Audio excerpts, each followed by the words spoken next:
A title: The Benefits of Collaboration. Juanita Davis, Program Manager, National Clearinghouse on Abuse in Later Life, End Domestic Abuse, Wisconsin. By definition, collaboration is essentially about bringing individuals, organizations, and systems together around a common purpose. I think in the context of abuse in later life, collaboration is a very critical component of having an effective response to abuse in later life.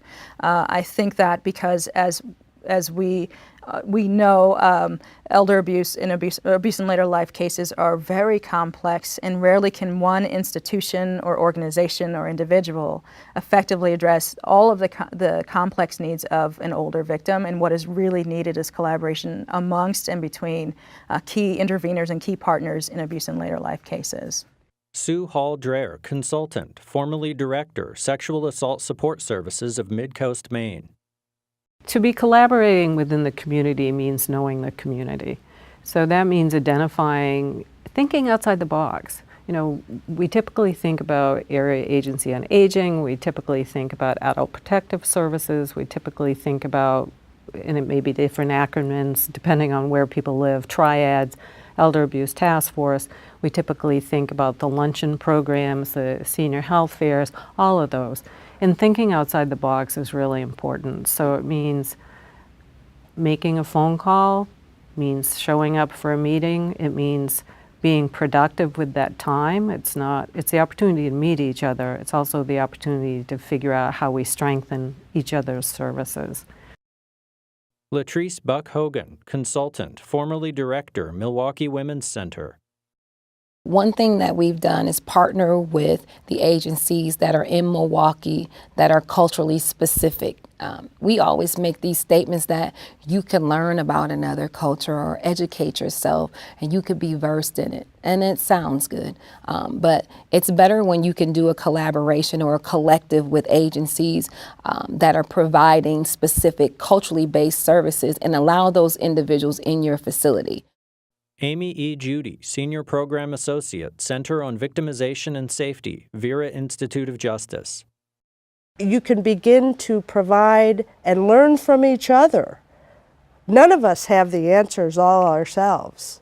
That's the beauty of working collaboratively, is we build on the expertise of others, all for the goal of ensuring that these victims, that one survivor gets what he or she needs to be able to move forward and heal, whether it's criminal justice, whether it's adult protective services, whether it's domestic violence, sexual assault, or disability services. We have to find out from each other, in your field, what works, and in your field, what doesn't work, so that we're not repeating the same mistakes that other organizations have figured out 20 years ago.